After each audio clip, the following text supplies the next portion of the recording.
Hello dear friends, very good evening. आप सभी का स्वागत है आपके अपने एप्लीकेशन, आपके अपने चैनल, आपके अपने प्लेटफॉर्म क्विक ट्रिक्स बाय साहिल सर के इस ऑनलाइन प्लेटफॉर्म पर। मैं आपके साथ आपका इंग्लिश का एजुकेटर फिर से फटाफट आ गया हूं लेकर के मॉक टेस्ट और प्रीवियस ईयर पेपर की सीरीज। क्या कर रहे हैं हम लोग? टारगेट कर रहे हैं एसएससी सीजीएल 2024। एग्जाम बिल्कुल सर पर है। तैयारी को अंतिम टच देना है, अंतिम रूप देना है। अंतिम तैयारी के लिए आपके साथ, आपकी हेल्प के लिए मैं तैयार हूं। आप भी फटाफट रेडी हो जाइए।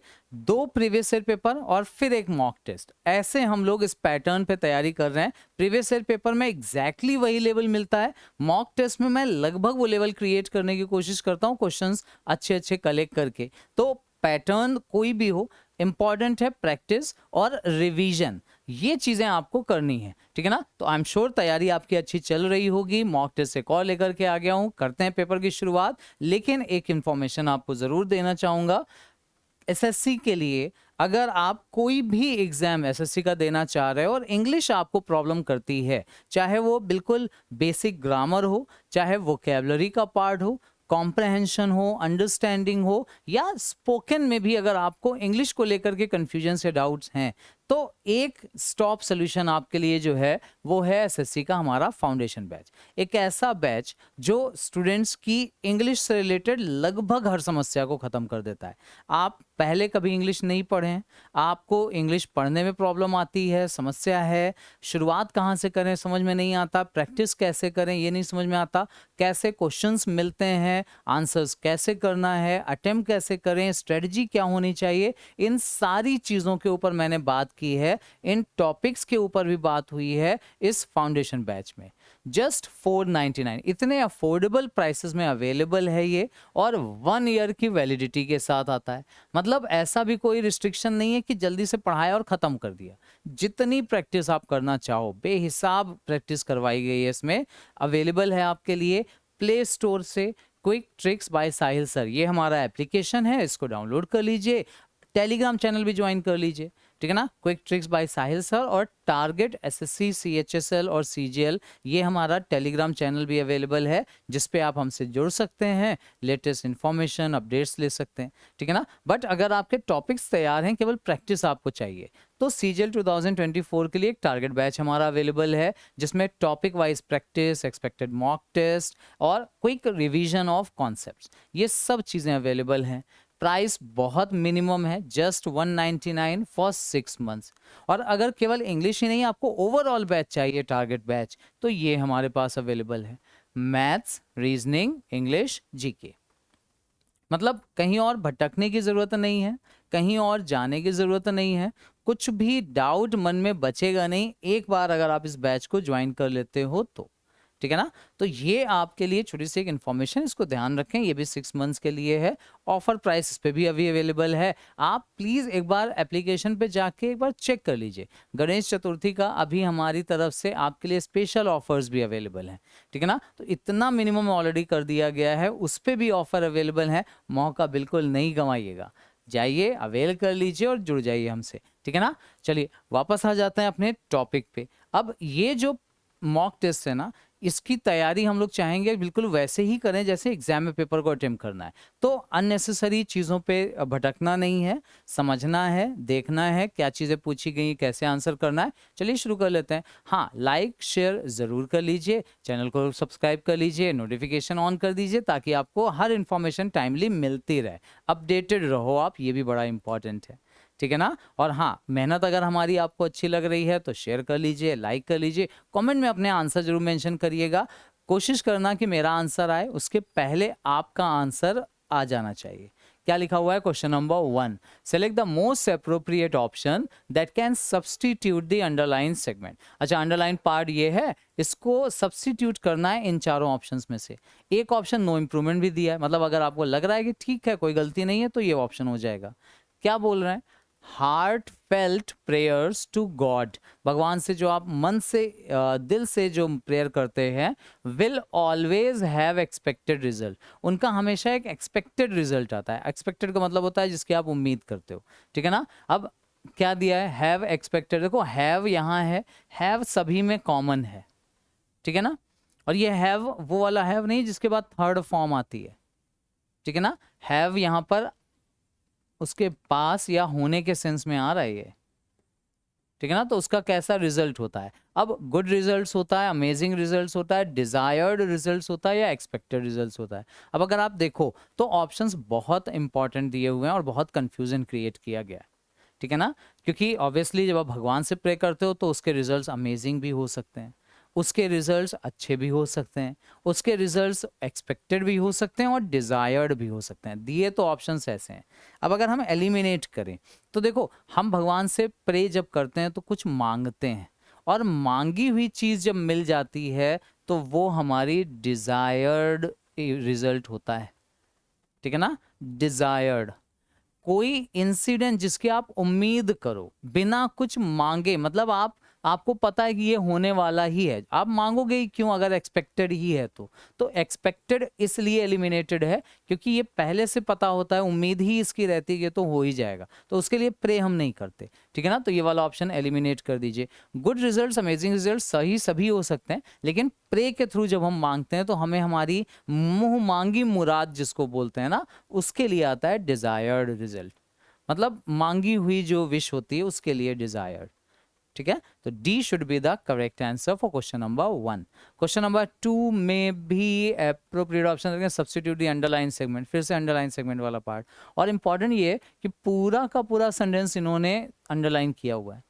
अब ये क्वेश्चन इतना इजी और इम्पॉर्टेंट है, अब मैंने इस क्वेश्चन को भी डिस्कशन किया, इस तरह के क्वेश्चंस को, इस रूल को कंजंक्शन के पार्ट पे, एडवर्ब के पार्ट पे डिस्कशन किया है। नो सूनर तो मैंने डायरेक्टली रूल ही लिखवाया हुआ है। नो सूनर जब आता है तो या तो हैड या डिड, दो चीजें होती हैं, दो चीज स्ट्रक्चर आप यूज करते हो, दोनों सब्जेक्ट से पहले आते हैं, सब्जेक्ट से पहले ही हैं सभी। अच्छा, एलिमिनेट करें तो हैड के बाद रीचिंग आईएनजी फॉर्म नहीं आती, तो ये एक चीज गलत दी हुई है। डिड के बाद भी आईएनजी फॉर्म नहीं आती तो पहला ऑप्शन एलिमिनेटेड। हैड के बाद थर्ड फॉर्म आती है तो ये ऑप्शन एलिमिनेटेड। रीचिंग आता नहीं है हैड के बाद तो ये भी option eliminated. Low, with in seconds answer आएगा आपका अगर सही चीज पता है तो। नो सूनर के साथ पेयर में देन आता है, ये जरूर ध्यान रखना, ठीक है ना। वो हर सब जगह दिया हुआ था, तो उसके बेसिस पे एलिमिनेशन नहीं करा रहे हैं, वर्ब की फॉर्म के बेसिस पे एलिमिनेट करवा रहे हैं। तो option number D should be the correct answer for question number 2। Question number 3 की बात करते हैं। क्या पूछा गया? नहीं, करेक्ट स्पेलिंग नहीं है, करेक्ट वर्ड है। Select the word. अच्छा, word with the correct spelling हो सकता है भाई, करेक्ट स्पेलिंग के साथ भी। The options given to fill in the blank, अच्छा ब्लैंक में फिल करना है, okay. The noise of the drum beats, जो ड्रम था, ड्रम जो नगाड़ा बजाया जा रहा था उसकी जो आवाज थी बीट की, उसने, उसके शोर ने, and frightened the tiger, tiger को डरा दिया और क्या कर दिया, ये चीज हमसे पूछी जा रही है। फ्राइटेंड कर दिया मतलब डरा दिया, और क्या कर दिया ये पूछा जा रहा है। तो गेस करिए फटाफट ऑप्शंस में क्या क्या दिया हुआ है। पहला है परटेन्ड, दूसरा है परसिस्टेड, तीसरा है प्रिवेंटेड और चौथा है परप्लेक्स्ड, ठीक। अब अगर बात की जाए ऑप्शंस की तो परटेन्ड का मतलब होता है रिलेटेड, कोई चीज किस कहां से रिलेटेड है, किससे बिलोंग करती है, बिलोंगिंग जो होती है ना, उसको बोलते हैं परटेन। परटेनिंग टू मतलब ही सिनोनिम होता है रिलेटेड टू। परसिस्टेड का मतलब होता है कॉन्टिन्यूस, परसिस्टेंट हैं अगर आप तो नियमित हैं, लगातार हैं, कॉन्टिन्यू रखे हुए हैं, लिख सकते हैं, कॉन्टिन्यूड ही लिख सकते हैं। प्रिवेंट का मतलब होता है रोकना, स्टॉप करना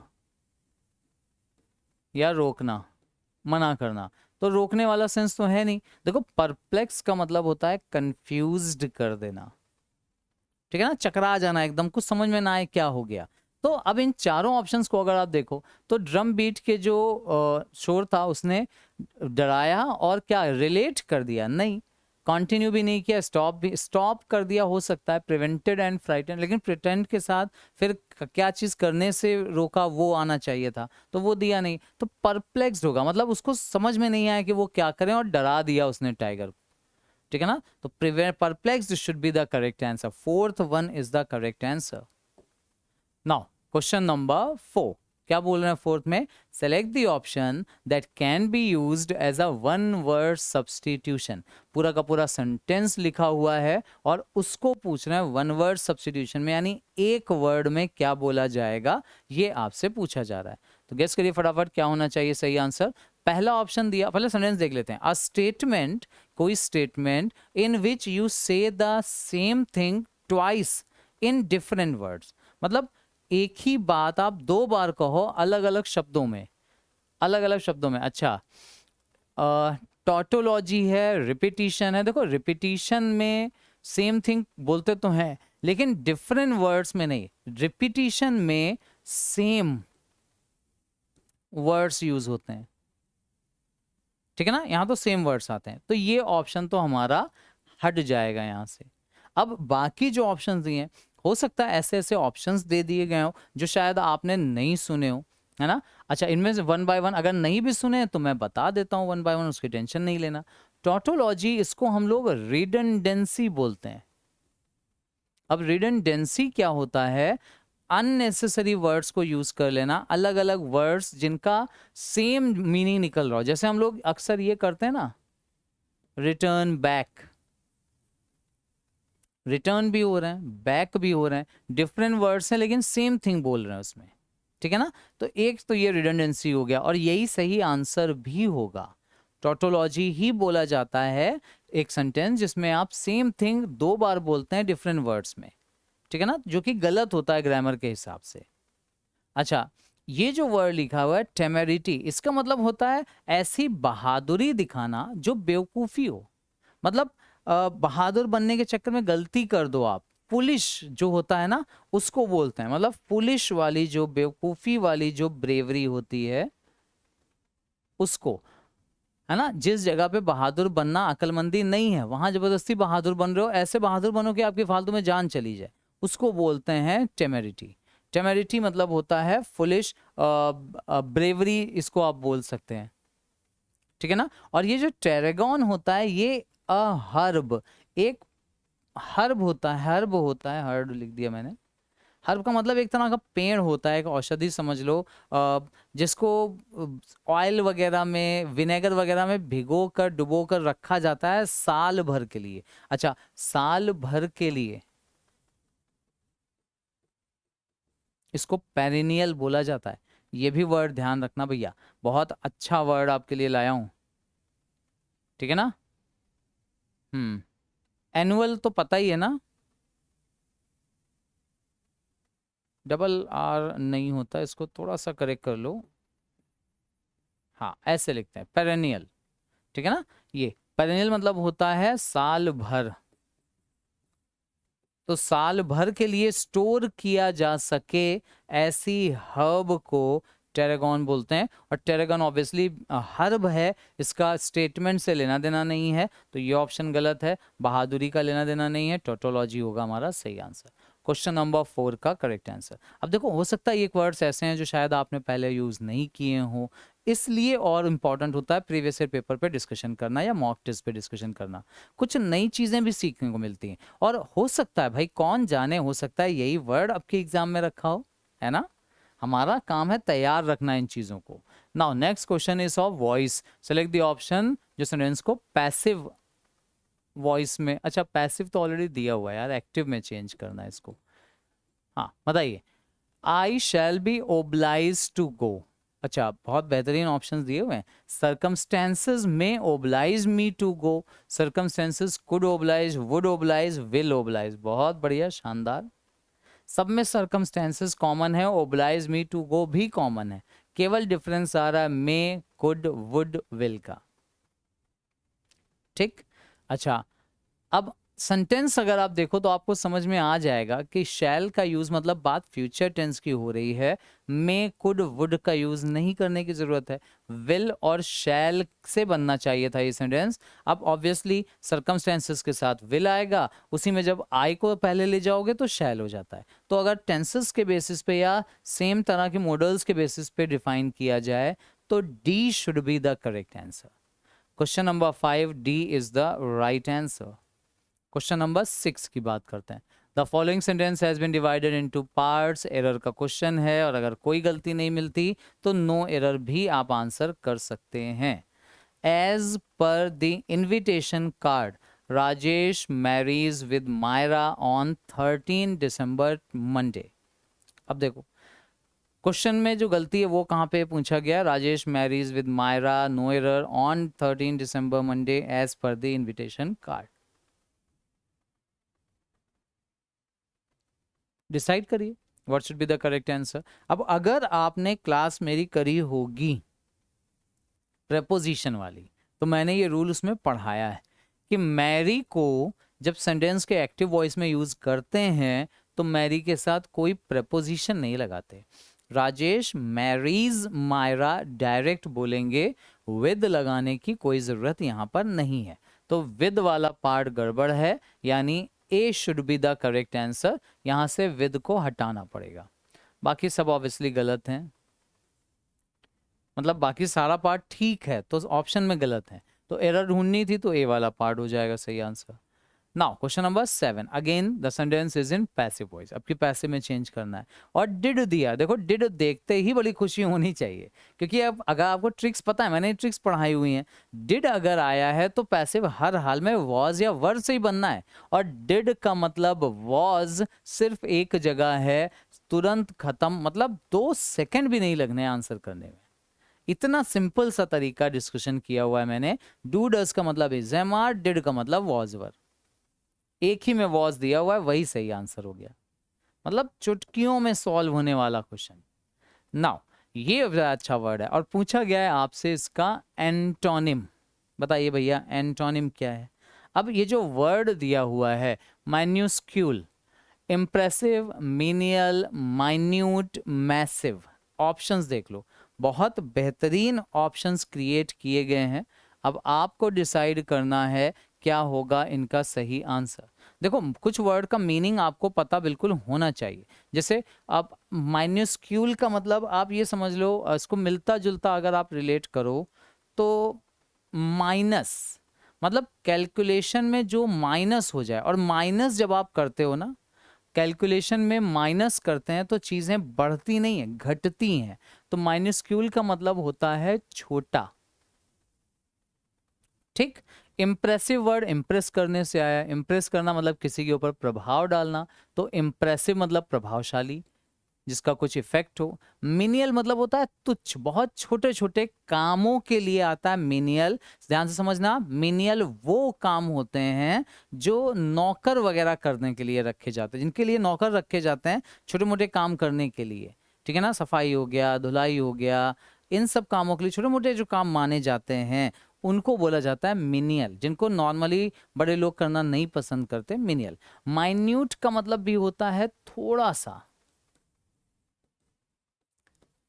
माइन्यूट सा डिफरेंस है, मतलब बहुत जरा सा डिफरेंस है। अब बिट बहुत थोड़ा सा, और मैसिव का मतलब तो बहुत बड़ा हो जाएगा, ह्यूज, विशाल।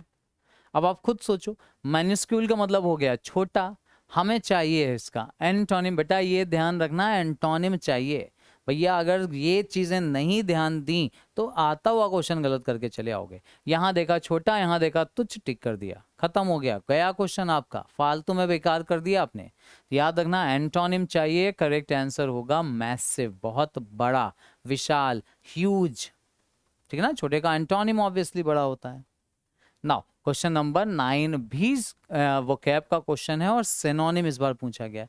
अच्छा, साइनियस ये वर्ड जो होता है, अब इसको देखो मैंने कैसे याद किया था। साइनियस वर्ड को आप याद रख सकते हो साइन से। अच्छा, साइन, कॉस, टैन अगर आपने पढ़ा होगा तो एक ये भी चीज शायद आपने पढ़ी होगी कि जब साइन को ग्राफ में शो किया जाता है ना, ग्राफ में, तो इसका स्ट्रक्चर कुछ ऐसा चलता है ना, ऐसा मतलब लहराता हुआ, बेंड होता हुआ, स्नेक की तरीके से, उसे बोला जाता है साइन्यूस। साइन्यूस का मतलब होता है घुमावदार, बेंडेबल, जो बेंड हो सके, घूम सके, उसके लिए यूज किया जाता है, घुमावदार। आप ये जो आप कर्व देख रहे हो ना, तो इसको आप कर्वी भी बोल सकते हो।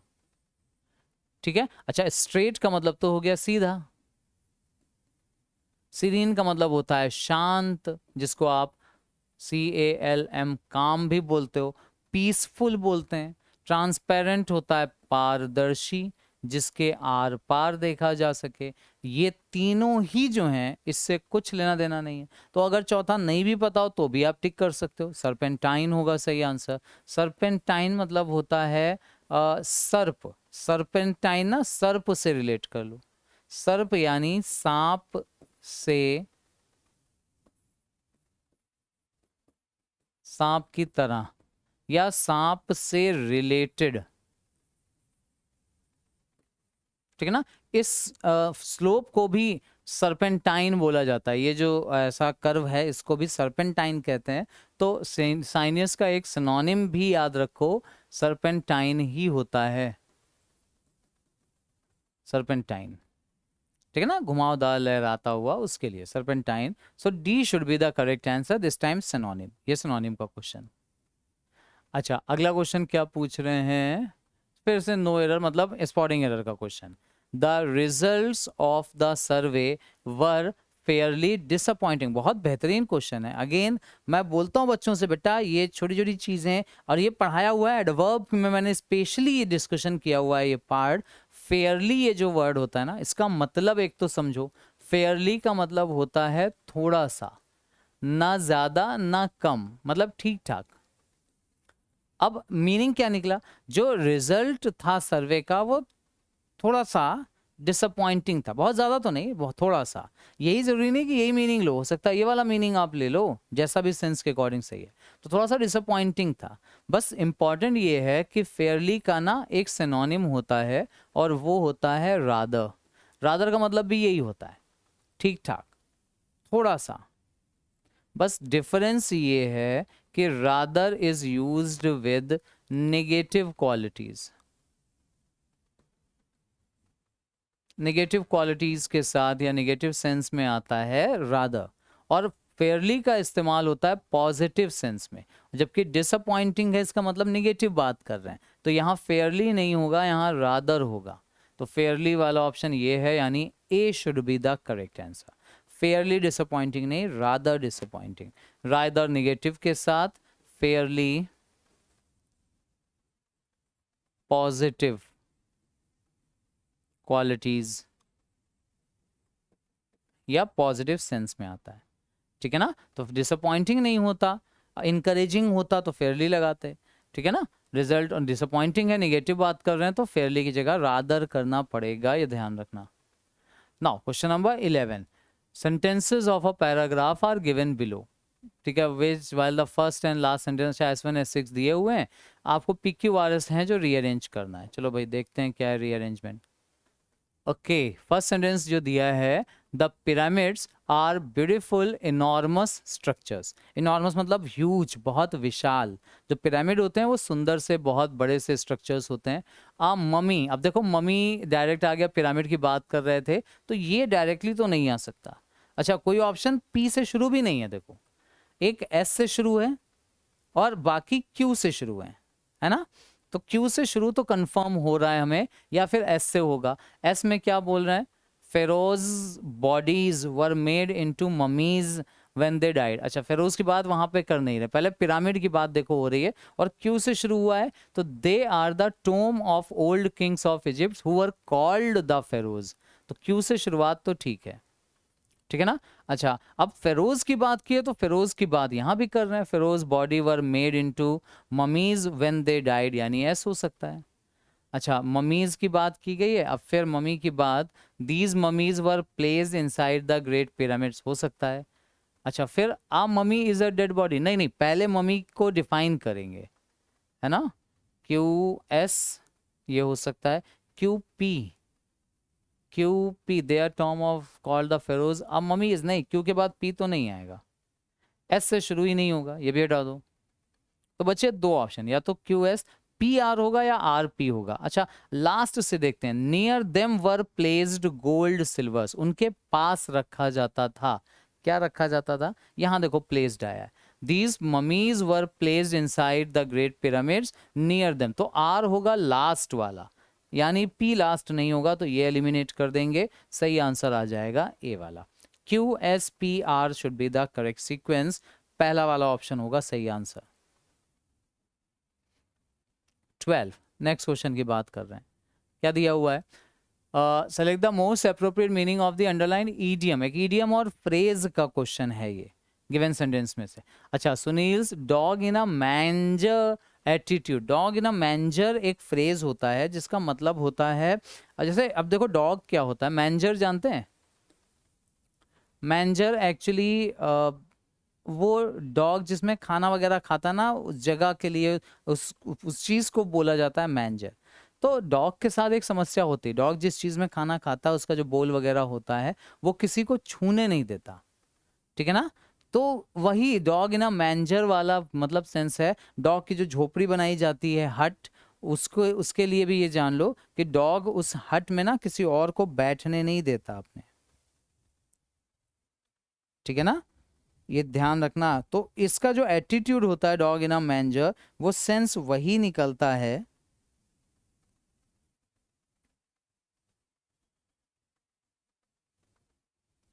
हाँ, dog in a manager, manager मतलब वही जिसमें डॉग खाना खाता है ना, वो किसी को छूने नहीं देता। डॉग की हट जो होती है उसके साथ भी यही होता है कि वो उसको छूने नहीं देता किसी को, ठीक है ना? तो ये चीज आपको ध्यान रखनी है कि डॉग इन अ मैंजर अगर दिया हुआ है, अब देखो डॉग इन अ मैंजर का मतलब यही है कि मैंजर वो चीज होती है जिसमें डॉग खाना खाता है, और वो उसको लेकर के इतना पसेसिव होता है कि वो किसी और को छूने नहीं देता उसको, ठीक है ना? तो dog in a manger attitude एक ऐसा एटीट्यूड होता है जो पर्सन अपनी चीजें अप लेकर के बहुत पजेसिव होता है, बहुत ज़्यादा सेल्फिश होता है, अपना अपना देखता है, केवल अपने ही बारे में ही सोचता है केवल। तो इसलिए कोल्ड होगा नहीं, वार्म होगा नहीं, सेल्फलेस एंटोनिम है, सेल्फिश हो जाएगा सही आंसर। क्वेश्चन नंबर 12 का correct answer is dog in a manger synonym होता है सेल्फिश का। Option number A should be the correct answer. 13 की बात करें, select the option that can be used as a one word substitution for the given group of words. इसमें क्या है? A person who has one or more limbs removed. अच्छा, limbs क्या होते हैं? एड़ियों में, हाथों पैरों में वो ऐसा होता है पोर्शन जो बेंड होने में हाथ पैरों को हेल्प करता है ना, उसको लिम्ब बोलते हैं। अच्छा, तो वो जिसके एक या ज्यादा लिम्स को रिमूव कर दिया गया हो, भाई किसी का बॉडी पार्ट जैसे हाथ या पैर अगर बीमारी की वजह से काटना पड़ जाए, इस चीज को एम्प्यूटेशन बोलते हैं, एम्प्यूटेट करना। तो उस पर्सन को बोलते हैं एम्प्यूटी। एम्प्यूटी होता है जिसका कोई बॉडी पार्ट रिमूव कर दिया जाए। अच्छा, हैंडी कैप का मतलब देखो हम लोग गलत लेते हैं, हमें लगता है हैंडी कैप का मतलब होता है अपंग। अपंग वो नहीं जिसका कोई बॉडी पार्ट ना हो। एक्चुअली हैंडीकैप का मतलब होता है रिस्ट्रिक्शन, हिंड्रेंस, ठीक है ना? रुकावट, रोड़ा, ऑब्स्टेकल जो होता है उसको बोलते हैं हैंडीकैप। और लिम्बर क्या होता है, इसकी अगर बात करी जाए तो लिम्बर वर्ड भी अच्छा वर्ड है। लिम्बर हो सकता है आपको कहीं ना कहीं, वही मैंने बोला ना, लिम्स जो होती हैं वो बेंड होने में हेल्प करती हैं बॉडी पार्ट्स के, ठीक है ना? जैसे आप कोहनी को मोड़ लेते हो तो यहाँ पे लिम्ब होगी, ठीक है ना? तो लिम्बर मतलब होता है कोई भी चीज जो बहुत ज्यादा फ्लेक्सिबल है, आसानी से बेंड हो सकती है। और फैटलिस्ट को तो हिंदी में बोलते हैं भाग्यवादी। वो पर्सन जो ये मानता है कि जो भाग्य में है वही होगा, भाग्यवादी इसको बोलते हैं। फैटल मतलब फेट को मानने वाला, फेट का मतलब भाग्य। एम्प्यूटेट, एम्प्यूटी होता है सही आंसर जिसका कोई लिम्ब रिमूव कर दिया गया हो। Now question number 14। अब ये प्रोफाउंड मैंने वर्ड पहले डिस्कशन किया हुआ है, अगर आपको पता हो तो, एंटोनिम के पार्ट पे। प्रोफाउंड का मतलब होता है प्रोफेशन या प्रोफेशनल्स किसी चीज को ढूंढने के लिए जब बहुत डिटेल में जाते हैं, तो प्रोफाउंड का मतलब होता है गोइंग डीप, कोई भी चीज गहराई में जाना, उसके लिए प्रोफाउंड। प्रोफाउंड जो प्रोफेशनल्स पता लगाते हैं चीजों को गहराई से, प्रोफेशनल्स को पता होती है, प्रोफाउंड होता है वो डीप। और सुपरफिशियल मतलब होता है सतही, ऊपर सतह पे जो होता है, इसको आप हिंदी में छिछला भी लिख सकते हैं, जो बहुत डीप ना हो, नॉट डीप। ठीक है ना। अब देखो ये तो समझ में आ रहा है कि एंटोनिम पूछा गया, ये एक ऑप्शन हो सकता है। अब ऐसा नहीं कि हो सकता है मतलब पहला मिल गया तो उसी को चेक कर दो, बाकी चेक ही ना करो, नहीं, सारे ऑप्शन पढ़ के जरूर देख लेना। प्रोफाउंड का डीप है, डीप का अपोजिट स्पेशल नहीं हो सकता, लार्ज नहीं हो सकता, लेस नहीं हो सकता। Superficial should be the correct answer for question number 14। ए होगा सही जवाब, ए वाला। नाउ क्वेश्चन नंबर 15 की बात कर लेते हैं। 14 में कोई डाउट हो तो क्लियर कर लेना, ठीक है बेटा। Select the option that can be used as a one word substitution, one word substitution का question. A person extremely desirous of money, जो पैसे की जिसको बहुत तीव्र इच्छा हो, बहुत ज्यादा इच्छा हो जिसको, उसको क्या बोलते हैं। अब ऑप्शंस अगर आप देखो, एक्स्ट्रा वेगेंट मतलब होता है फिजूल खर्ची, वो पर्सन जो फिजूल खर्च करता है, तो ये फिजूल खर्च करने से रिलेटेड है, डिजायरस ऑफ मनी से रिलेटेड ये नहीं है, ये ध्यान रखना। माइजर आई एम श्योर आपको पता ही है, माइजर का मतलब होता है कंजूस, वो पर्सन जिसको पैसे खर्च करना नहीं पसंद है या करना नहीं चाहता। फर्वेंट और एवरिशियस, देखो एवरिशियस मतलब होता है लालची, वो पर्सन जिसको हर चीज का बहुत लालच है, चाहे वो पैसे का ही क्यों ना हो, उसके लिए आता है। और फर्वेंट होता है वो पर्सन जो बहुत एंथुजियास्टिक है, मतलब बहुत उत्साह में रहने वाला पर्सन होता है, उत्साही, जोश जिसके अंदर बहुत ज्यादा होता है ना, उसको बोलते हैं फर्वेंट। तो देख लीजिए ऑप्शंस, और आई एम श्योर समझ में आ रहा होगा, जो पैसे के लिए परेशान हो, चाहता हो बहुत ज्यादा, जिसके अंदर लालच होता है बहुत ज्यादा, एवेरिशियस ये होगा करेक्ट आंसर, एवेरिशियस, लालची। नाउ क्वेश्चन नंबर 16 की बात करते हैं। Select the most appropriate missing meaning of the underline idiom. Okay, फिर से एक ईडियम एंड फ्रेज का क्वेश्चन है। Russell Peters really brought the house down with his spectacular performance at the club yesterday. कल उन्होंने क्लब में जो performance दी है, स्पेक्टेकुलर मतलब शानदार परफॉर्मेंस, तो उन्होंने really brought the house down, वो हाउस डाउन ले आए, ब्रॉट। अब हाउस डाउन का मतलब क्या है, पुल डाउन अ बिल्डिंग, क्या बिल्डिंग गिरा दी उन्होंने स्पेक्टेकुलर परफॉर्मेंस से, बिल्कुल एलिमिनेट कर देना। Amused the audience greatly, audience का बड़ा मनोरंजन किया, ये हो सकता है, परफॉर्मेंस देके मनोरंजन कर सकते हैं। डिफेम्ड अ फैमिली, नहीं, ऑडियंस की बात कर रहे हैं, फैमिली को डिफेम नहीं किया। डिफेम का मतलब होता है बदनाम करना, ठीक है ना, तो डिफेम मतलब बदनाम करना हो गया। पास्ड अ बिल यूनैनिमसली, यूनैनिमसली किसी मतलब सर्वसम्मति से, कोई ऐसा बिल पास करा लेना जिस पर सब लोग सहमत हों, तो ये भी उन्होंने नहीं किया। ऑडियंस का मनो, भाई क्लब में परफॉर्मेंस दी बिल पास कराने के लिए थोड़ी ना, तो ये भी एलिमिनेट हो गया, करेक्ट ऑप्शन बी वाला होगा। अम्यूज्ड द ऑडियंस ग्रेटली, बहुत मनोरंजन करना, तो ब्रॉट द हाउस डाउन का मतलब होता है किसी का बहुत ज्यादा इंटरटेनमेंट करना, मनोरंजन करना, ठीक है, ये होगा सही आंसर। Now question number 17, एररनेस। देखो एरर में मतलब ही वर्ड ही आ रहा है एरर से, ठीक है ना, जो चीजें सही ना हो, जिसमें कुछ गलती हो, सिनोनिम पूछा गया इसका एररनेस का। गेस करिए what is the meaning of erroneous. Unfair, inaccurate, wrong, false. अच्छा, सिनोनिम पूछा गया है, ये बड़ा इंपॉर्टेंट पार्ट है, ध्यान रखना। हम्म, इरनेस मतलब होता है जो अशुद्ध हो, ऐसे समझ लो, जिसमें कोई गलती है और उसकी वजह से वो सही नहीं है, गलती की वजह से। देखो रॉन्ग का मतलब ही होता है कोई गलती नहीं होना, रॉन्ग का मतलब ही होता है गलत हो जाना। हाँ, डायरेक्शन रॉन्ग हो सकती है लेकिन डायरेक्शन में कोई एरर नहीं हो सकती। तो एरर के लिए जो आता है, अनफेयर का मतलब होता है चीटिंग वाला, गलत तरीके, ये चीटिंग के सेंस में आता है, तो ये भी नहीं होगा। फॉल्स का मतलब झूठा होता है, ये ट्रू का अपोजिट होता है, सच्चे का झूठा होता है, अशुद्ध का झूठा नहीं होता। इनएक्यूरेट जो होता है ना, इसका मतलब भी होता है नॉट एक्यूरेट, नॉट करेक्ट, जो करेक्ट नहीं है वही अशुद्ध है। ठीक नहीं है जो है ना, तो इनएक्यूरेट होगा यहाँ पर सही आंसर क्वेश्चन नंबर 17 का। नाउ क्वेश्चन नंबर 18 की बात करते हैं, वन वर्ड सब्स्टिट्यूशन का question. The period between two rains.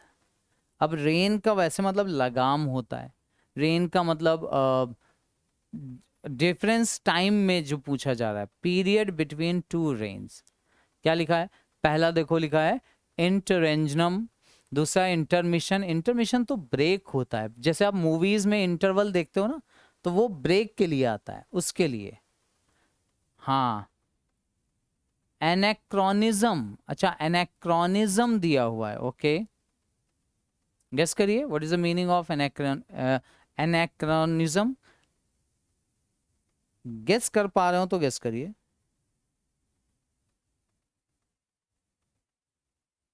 Hmm.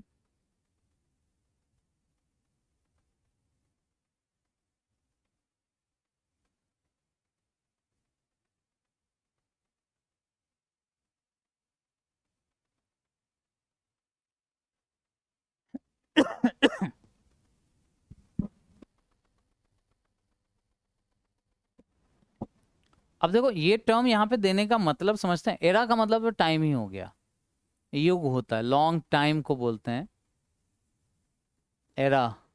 Modern era, modern युग, काल, है ना। काल का मतलब हालांकि समय भी होता है। अच्छा, ये जो वर्ड लिखा है एनेक्रोनिज्म, इसको आप एरर से ही रिलेट कर लो। अभी ये जो वर्ड हम लोगों ने पढ़ा था ना, यहाँ देखो एरनियस, एरनियस से ही अगर आप रिलेट कर लो,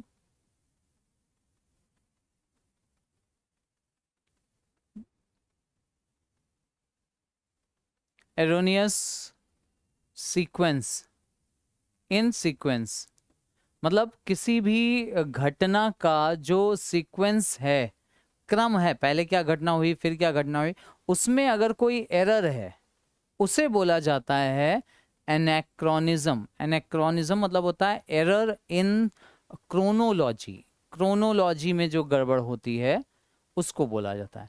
और जबकि टू रेन्स के बिटवीन का जो पीरियड होता है उसे बोला जाता है इंटरेग्नम। इंटरेग्नम बोलते हैं। Now question number 19, most appropriate option to fill in the blank. अच्छा, we not hurry, we have got plenty of time, मतलब बहुत समय हमारे पास, तो हमें जल्दीबाजी नहीं करनी चाहिए। क्या बोल रहे हैं, we would not hurry, would तो आता है इमेजिनरी सेंटेंसेस के लिए। We must, must not hurry मतलब बहुत ज़्यादा ज़रूरी है कि हम जल्दीबाजी ना करें, नहीं, ये कोई कंपल्शन वाला सेंस नहीं आ रहा है, तो मस्ट नहीं आएगा। शुड और नीड में से वी नीड नॉट हरी। अब आप देखो, हमें जल्दीबाजी करने की ज़रूरत नहीं है क्योंकि हमारे पास टाइम है। शुड का मतलब हमें जल्दीबाजी नहीं करनी चाहिए। क्या ये एडवाइस है या ये सिचुएशन बता रहे हैं? अगर सिचुएशन ही दी हुई है तो शुड हटा दो, एडवाइस के लिए नहीं। हाँ, हमें एडवाइस नहीं दी जा रही कि हमें जल्दी नहीं करनी चाहिए, भाई खुद को बता रहे हैं तो हमें जल्दी करने की ज़रूरत नहीं है। वी नीड नॉट हरी होगा, ये D is the correct answer, we need not hurry. हाँ, we have got plenty of time, हमारे पास बहुत सारा समय है। क्वेश्चन नंबर 20 में पूछ रहे हैं, अच्छा direct indirect speech, okay. Direct से इनडायरेक्ट या इनडायरेक्ट से डायरेक्ट पूछा गया। There is no need for you to be so angry, said Mrs Sen to her husband. अच्छा, सैड यानी पास्ट है, तो यहाँ पर टेंस बदलेगा, इज की जगह वॉज करना पड़ेगा। Mr Sen told her husband that there was, ठीक है, देयर इज वॉज हो गया। नो नीड फॉर हिम, हाँ यू का चेंज होगा हस्बैंड के according, him to be so angry, ठीक है, पहला ऑप्शन ठीक है। Mr Sen, Mrs Sen told her husband that no need was there, अच्छा देयर वॉज नो नीड को नो नीड वॉज देयर कर दिया, नहीं, देयर सब्जेक्ट है यहाँ पर, तो ये वाला ऑप्शन गलत हो जाएगा। Mr Sen told her husband that there was no need for his anger, नहीं, हिज एंगर वाला भी ऑप्शन नहीं है, एंग्री दिया हुआ है तो ये हटा देना। Mr Sen told her husband not to be so angry, नहीं भैया, कोई घटना थोड़ी ना बताई गई है, इनडायरेक्ट स्पीच में चेंज करना है, ये बोला गया है, ठीक है। अब जो आपके लिए मैं पोर्शन लेकर के आया हूँ, देखो बहुत से प्रीवियस पेपर और मॉक टेस्ट में हम लोगों ने ये चीज़ डिस्कस करी है कि क्वेश्चन नंबर 21 से 25 लास्ट में जो कॉम्प्रहेंशन का पोर्शन आता है उसमें ब्लैंक दे करके क्लोज टेस्ट का पोर्शन पूछते हैं। लेकिन मैं चाहता हूं कि एक छोटी सी तैयारी हम लोग पैसेज की भी कर लें। ये क्लोज टेस्ट नहीं है, इसमें आपको क्या करना है, एक पैसेज दिया जाएगा, उस पैसेज को पढ़ के आपको इस पे बेस्ड कुछ क्वेश्चंस का आंसर करना है। ठीक है, ये चीज आपको करनी है। तो अब देख लो, ये क्वेश्चंस दिए हुए हैं ऑब्वियसली। पहले हम चलते हैं फटाफट, एक बार पैसेज पूरा का पूरा एक बार जल्दी से पढ़ डालते हैं ताकि एक आइडिया, रफ आइडिया मिल जाए। और प्लीज टाइम मत वेस्ट करना, मैं आपसे यहाँ डिस्कस करके कर रहा हूँ, आप करोगे तो पहले स्कैन कर मारना, फिर क्वेश्चंस पे जाना और आंसर ढूंढ डालना। क्या लिखा है, इन May 1966 the World Health Organization was authorized to initiate a global campaign to eradicate smallpox। 1966 में मई में वर्ल्ड हेल्थ ऑर्गेनाइजेशन को अथोराइज किया गया कि इनिशिएट करें कैंपेन, एक कैंपेन चलाएं, अभियान चलाएं, उसकी शुरुआत करें। टू इरेडिकेट, इरेडिकेट मतलब होता है रिमूव करना। किसको रिमूव करने के लिए, स्मॉल पॉक्स, चेचक जिसको बोलते हैं वो। The goal was to eradicate the disease in 1 decade, मतलब 10 साल के अंदर अंदर इसको खत्म करने का टारगेट सेट किया गया। Because similar projects of malaria and yellow fever had failed, चूंकि सिमिलर प्रोजेक्ट्स ऐसे ही मलेरिया के और येलो फीवर के फेल हो चुके थे। फ्यू बिलीव्ड दैट, कुछ लोग मानते थे small pox could actually be eradicated, इसको इरेडिकेट किया जा सकता है। But 11 years after the initial organization of the campaign, no cases were reported in the field.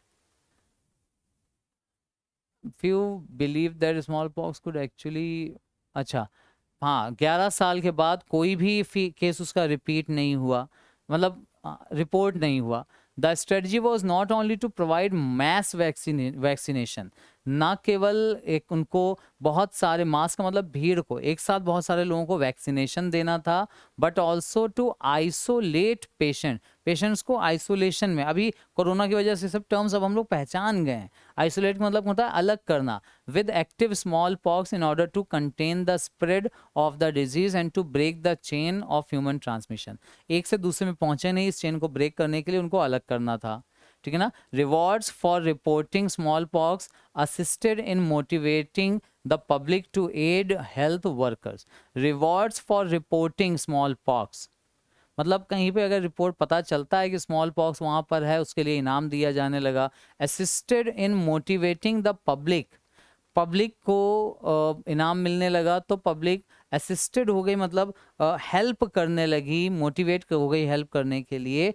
किसकी, टू एड का मतलब मदद करने के लिए, हेल्थ वर्कर्स की। 1 by 1 each small pox victim was sort out, एक एक करके ढूंढा जाने लगा।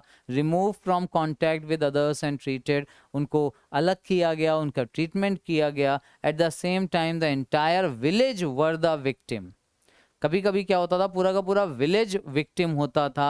And lived with, had lived was vaccinated, हाँ उसको पूरे के पूरे गांव को वैक्सीनेशन दिया गया, उसको टीका लगाया गया, मतलब दवाई दी गई। Today small pox is no longer a threat to humanity, आज के टाइम में वो कोई जोखिम नहीं रह गया, उसमें बहुत ज़्यादा वो कोई खतरनाक चीज़ नहीं रह गई ह्यूमैनिटी के लिए। Routine vaccination have been stopped world wide, तो रूटीन वैक्सीनेशन जो होता था उसको फिर रोक दिया गया। ठीक है ना। अब एक बार में अगर पैसे समझ में आ जाता ना तो बार बार जाने की जरूरत नहीं पड़ेगी।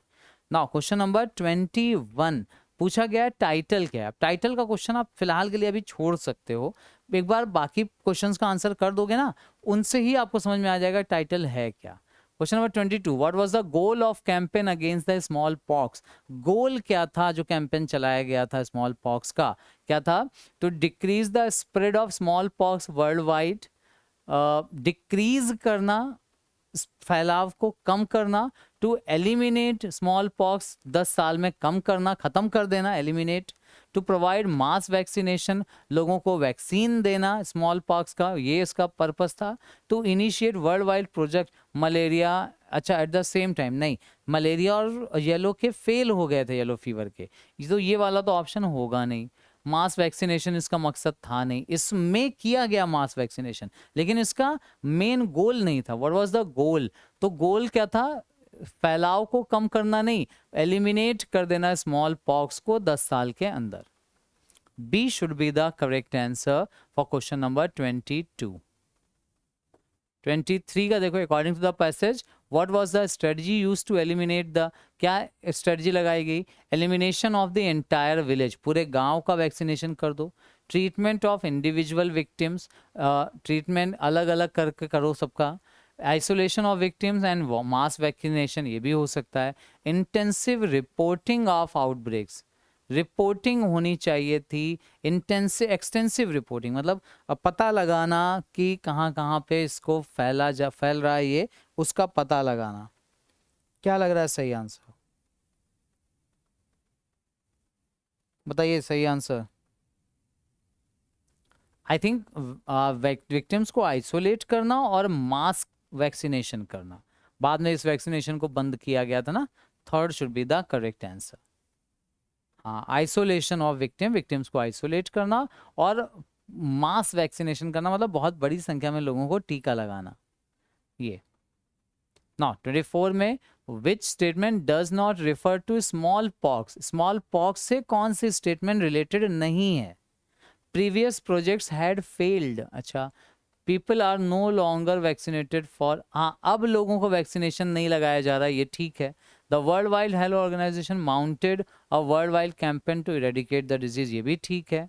It was a serious threat, ये बड़ी भाई बीमारी है, सीरियस थ्रेट है, तभी तो उसके लिए इलाज किया जा रहा है। अच्छा, पुराने प्रोजेक्ट जो फेल हुए थे वो मलेरिया और येलो फीवर के फेल हुए थे, चिकन पॉक्स के नहीं हुए थे, है ना। तो ये जो स्टेटमेंट है ये चिकन पॉक्स से रिलेटेड नहीं है, और यही पूछ रहे हैं कौन सा स्टेटमेंट रिलेट नहीं कर रहा चिकन पॉक्स से। First should be the correct answer. 24 का ए होना चाहिए सही answer. 25 it can be inferred that, क्या कंक्लूजन, इन्फर्ड का मतलब यहाँ पर कंक्लूजन है, क्या कंक्लूजन निकाला जा रहा है वो आपसे पूछ रहे हैं। पहला है no new case of small pox have been reported this year, इस साल कोई नया न्यू केस नहीं आया। Malaria and yellow fever have been eliminated, malaria और येलो फीवर एलिमिनेट हो गया, ये तो आई एम श्योर नहीं होगा क्योंकि भैया ये तो अभी भी मिल रहे हैं, है ना। Small pox victim no longer die when they contract the disease, अब मरते नहीं हैं, ऐसा कुछ तो बताया ही नहीं गया यार। Small pox is note transmitted from, अब ट्रांसमिट नहीं होता ये भी नहीं बताया गया। ये बताया गया है कि कोई नया केस नहीं मिला इस साल। First should be the correct answer. और अब अगर आप ओवरऑल क्वेश्चंस से कंक्लूजन निकालो तो आपको इस क्वेश्चन का आंसर समझ में आ जाएगा। क्या पूछ रहे हैं? बेस्ट टाइटल क्या है पैसेज का? क्या ये पैसेज वर्ल्ड हेल्थ ऑर्गेनाइजेशन के ऊपर है? नहीं। इरेडिकेशन ऑफ स्मॉल पॉक्स पे हो सकता है, स्मॉल पॉक्स के वैक्सीनेशन पे नहीं है, इन्फेक्शियस डिजीज फैलने वाली बीमारियों पे भी नहीं है, इरेडिकेशन पे है कि स्मॉल पॉक्स को हटाया कैसे जाए या खत्म कैसे किया जाए। ठीक है ना। तो ये हैं भैया हमारे आज के 25 क्वेश्चंस। आई होप एक्सप्लेनेशन समझ में आया होगा, आपके आंसर्स सही हुए होंगे, सीखने लायक कुछ नए वर्ड्स आपको मिले होंगे, और तरीका भी एक समझ में आया होगा, किन किन चीज़ों का ध्यान रखना है वो समझ में आया होगा। ऐसी प्रैक्टिस अभी हम लोग करते रहेंगे जब तक आप सब लोगों का एग्ज़ाम हो नहीं जाता। ठीक है ना। बस आप रेगुलरली जुड़ते रहिए हमारे साथ, प्रैक्टिस करते रहिए और कंटिन्यू रखेंगे हम लोग इस सेगमेंट को। ठीक है ना। तो ऑल द वेरी बेस्ट जिन सभी लोगों का एग्जाम लगा हुआ है, अच्छे से पेपर करना बेटा, मेहनत आप कर रहे हो, नतीजा 100% निकलेगा, बस पॉजिटिव अप्रोच लेकर के जाना, एक्यूरेसी थोड़ी मेंटेन करना एग्जाम में। यहाँ तो मैं सारे क्वेश्चन करवा देता हूँ, लेकिन एग्जाम में अगर किसी क्वेश्चन को स्किप भी करना पड़े तो हेजिटेट ज़्यादा नहीं होना। ठीक है ना। कॉन्फिडेंटली आंसर करना, एलिमिनेशन सोच समझ के करना, प्रेजेंस ऑफ माइंड जरूर रखना कि पता चला कौन सा सेंटेंस इनकरेक्ट है पूछा गया और उसको ABCD करके लास्ट में चेंज कर दिया गया हो। ठीक है ना। एंटोनिम्स पूछा गया है कि सिनोनिम पूछा गया है, इस चीज का ध्यान रखना, प्रेजेंस ऑफ माइंड जरूर अच्छा हो आपका। ठीक है ना। तो इसी तरह की प्रैक्टिस और कोशिश के साथ मिलेंगे आपसे अगली क्लास में। तब तक के लिए all the very best. Practice बेटा ज़रूर करते चलना। इन क्वेश्चंस का जो मैं नए नए वर्ड्स आपको मिल रहे हैं जो अभी तक नहीं पता हैं, उनको एक पेपर पे, पेज पे, कॉपी पे कहीं ना कहीं नोट ज़रूर कर लीजिए, क्योंकि आपको हेल्पफुल हो जाएंगे वो लास्ट टाइम प्रिपरेशन करने में। ठीक है ना? बाकी और कुछ खास सजेशंस नहीं है, बस ये ध्यान रखना कॉन्फिडेंटली आंसर करना, एक्यूरेसी के साथ करना, छोड़ने पड़ जाए छोड़ देना, लेकिन पेपर में कोई चीज़ स्किप ना हो आपकी, ये ध्यान रखना। मतलब कोई क्वेश्चन ऐसा ना हो कि आप देख ही नहीं पाए कि ये सेगमेंट भी आया हुआ था। ठीक है, चलो बाकी कंटिन्यू रखेंगे इस सेगमेंट को। थैंक यू वेरी मच जुड़ने के लिए, ऑल द वेरी बेस्ट आपके सपोर्ट के लिए। लाइक शेयर प्लीज़ कर लीजिएगा, सब्सक्राइब कर लीजिएगा। मिलते हैं एक और प्रीवियस ईयर पेपर के साथ अगली क्लास में। तब तक के लिए thank you very much, take care.